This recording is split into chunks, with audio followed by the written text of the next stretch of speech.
আচ্ছা, হুম।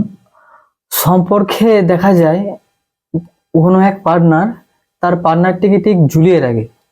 হ্যাঁ, ঝুলিয়ে কেন রাখে? আর এরকম পরিস্থিতিতে কি করা উচিত? খুব ভালো প্রশ্ন করলে। পার্টনার তার ভালোবাসার মানুষটিকে ঝুলিয়ে রাখে।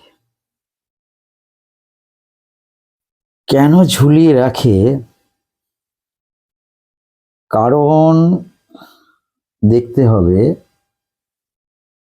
যাকে ঝুলিয়ে রাখে তাকে এই পার্টনার হারাবার ভয় পায় না।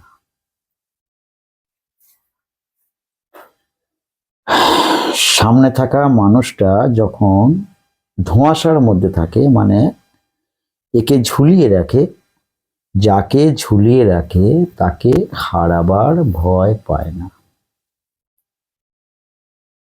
আরো একটা কারণ হতে পারে, এই মানুষটা থাকা সত্ত্বেও হয়তো সে অন্য কোনো মানুষের সন্ধানে আছে। যতদিন না এই মানুষটাকে, তার মনের মতো কোনো মানুষকে, নতুন কোনো মানুষকে পাচ্ছে, ততদিন এই মানুষটার সঙ্গে মনের ইচ্ছার বিরুদ্ধে রিলেশনে ওর সঙ্গে আছে। এটা একটা কারণ হবে। আরো কিছু কিছু কারণ থাকতে পারে, কিন্তু যতই কারণ থাকুক, সব থেকে বড় কারণ ওই মানুষটাকে হারাবার ভয় সে পায় না। আমি যেমনই বিহেভিয়ার করি না কেন, ওই আমার সামনে থাকা মানুষটা আমাকে ছেড়ে যাবে না। এই স্ট্রং একটা চিন্তা ভাবনা এই মানুষটার মধ্যে মেমোরিতে লোড হয়ে গেছে বলেই এই মানুষটাকে ঝুলিয়ে রাখছে, ধোঁয়াশার মধ্যে, রিলেশনটাকে ধোঁয়াশার মধ্যে রেখেছে। এরকমটা বোঝা যায়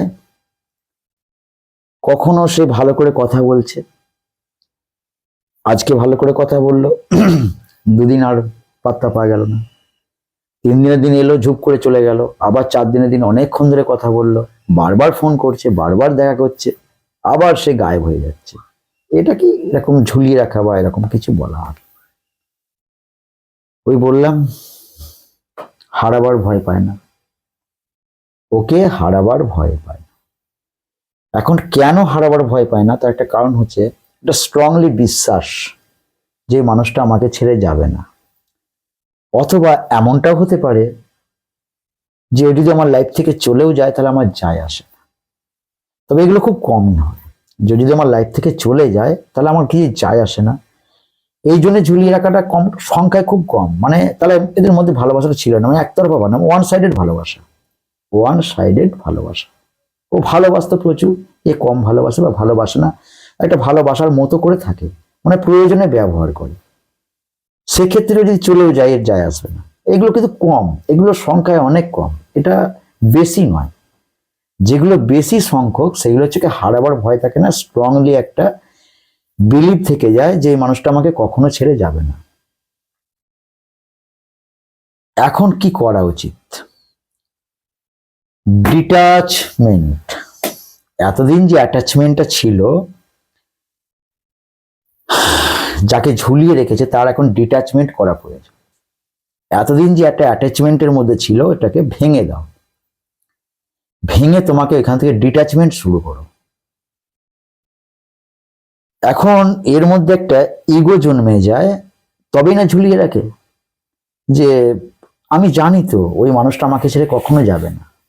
একটা ইগোর বড় পাহাড় জন্মে যায়, পাহাড়টাকে ভেঙে গুঁড়িয়ে দাও। কি করে?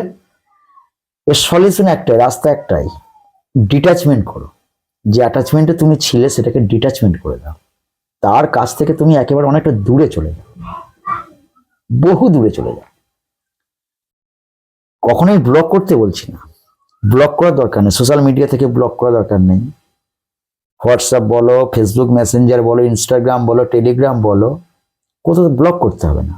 জাস্ট তুমি সোশ্যাল মিডিয়া থেকে সরে এসো, হোয়াটসঅ্যাপ থেকে তুমি সরে এসো। এবার হোয়াটসঅ্যাপে তো অনেক ব্যক্তিগত কাজ থাকে, সেখানে তোমাকে আসতেই হবে। হয়তো গ্রুপ আছে বা কোনো কাজের ব্যাপার আছে, সেখানে তুমি আসতে হবে। তুমি সোশ্যাল মিডিয়া থেকে যতটা পারো নিজেকে গুটিয়ে নাও। গুটিয়ে নিয়ে, শুধু গুটিয়ে নিলে হবে না, তোমাকে পুরো থেমে যেতে হবে এবং ওর কাছ থেকে পুরো ডিটাচমেন্ট করে নাও। কোনো রকম টাচমেন্ট থাকবে না। তোমার যখন ফোন করবে তুমি ফোনটা তুলবে না। যখনই ফোন করবে তুমি ফোন তুলবে না, ফোনটা তুলবে না। ও ফোনের পর ফোন করে গেল, 2 ঘন্টা পর অথবা আধ ঘন্টা পর বা 15 মিনিট পর তুমি একটা ছোট্ট মেসেজ জানিয়ে দিলে, পরে তোমায় কল ব্যাক করছি। তুমি আর করলে না। সকালে কল করো, তুমি বিকেলে ফোন করো যে আমি একটু ব্যস্ত ছিলাম, বলো তুমি কি বলছো। কথা শুরু হলো। ও কথা শেষ করার আগে তুমি কথা শেষ করে দাও।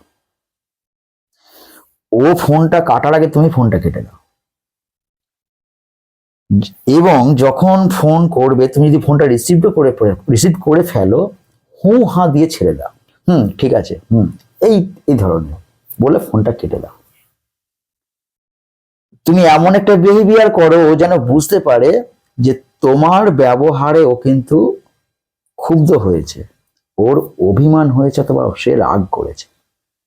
যে মানুষটা তোমার জন্য কথা বলার জন্য ব্যাকুল হয়ে থাকতো, তোমার ভয়েসটা পাওয়ার জন্য সে সবসময় চাতক পাখির মতো চেয়ে থাকতো, সেই মানুষটা আজকে তোমার সঙ্গে ঠিকঠাক কথা বলছে না। এ কিন্তু বুঝতে পারবে। প্রথমটা বুঝতে না পারলে পরের বার থেকে ঠিক বুঝতে পারবে। যখনই বুঝতে পারবে তুমি ডিটাচমেন্ট চাইছো বা ডিটাচমেন্ট করছো, ডিটাচমেন্ট জোনে আছো, তখন এ কিন্তু মেনে নিতে পারবে না। এ তখন তোমার ধোঁয়াশার মধ্যে আর রাখবে না। এ তখন সর্বোপরি তোমাকে তোমার কাছে চলে আসবে এবং তোমার কাছে ফিরে আসবে।